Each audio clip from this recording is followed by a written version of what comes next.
আজকের ১লা মে ২০২৬ আইপিএলের ৪৩তম ম্যাচটি রাজস্থান রয়্যালস আর এবং দিল্লি ক্যাপিটালসের ডিসি মধ্যে জয়পুরের সওয়াই মানসিং স্টেডিয়ামে অনুষ্ঠিত হতে চলেছে। পিচ এবং ম্যাচের ভবিষ্যৎবাণী নিচে দেওয়া হল। Pitch report. জয়পুরের পিচ সাধারণত ব্যাটার এবং বোলার উভয়ের জন্যই ভারসাম্যপূর্ণ থাকে।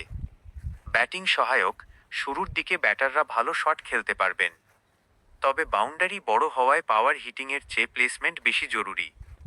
স্পিনারদের সুবিধা, ম্যাচের মাঝের ওভারগুলোতে 7-15 ওভার পিচ কিছুটা ধীর হয়ে যেতে পারে, যা কুলদীপ যাদব বা যুজবেন্দ্র চাহালদের মতো স্পিনারদের সাহায্য করবে।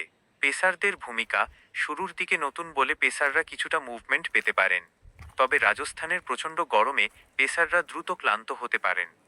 শিশির, ডিউ, সন্ধ্যার ম্যাচে শিশির একটি বড় ফ্যাক্টর হতে পারে, যা দ্বিতীয় ইনিংসে ব্যাটিং করা কিছুটা সহজ করে তুলবে। তাই টস জিতে ফিল্ডিং নেওয়াই বুদ্ধিমানের কাজ হবে। সূর্যবংশীর তাণ্ডব, বৈভব Suryavanshi factor.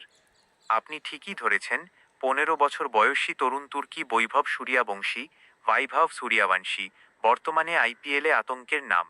Orange cap holder, তিনি ইতিমধ্যেই এই আসরে 400 রানের গণ্ডি পেরিয়ে অরেঞ্জ ক্যাপের দৌড়ে শীর্ষে রয়েছেন।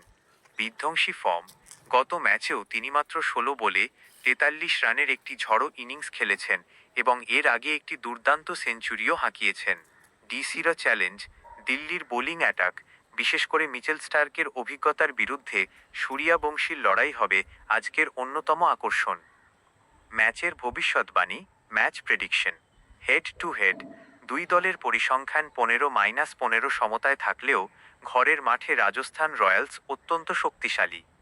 প্ল্যাটফর্ম, রাজস্থান বর্তমানে পয়েন্ট টেবিলের 4 নম্বরে রয়েছে এবং তাদের আত্মবিশ্বাস তুঙ্গে। অন্যদিকে দিল্লি তাদের শেষ 6 ম্যাচের মধ্যে 5টিতেই হেরেছে। সম্ভাবনা, সাম্প্রতিক ফর্ম এবং হোম অ্যাডভান্টেজ বিচারে রাজস্থান রয়্যালস আর আজকের ম্যাচে জয়ের ক্ষেত্রে অনেকটাই এগিয়ে।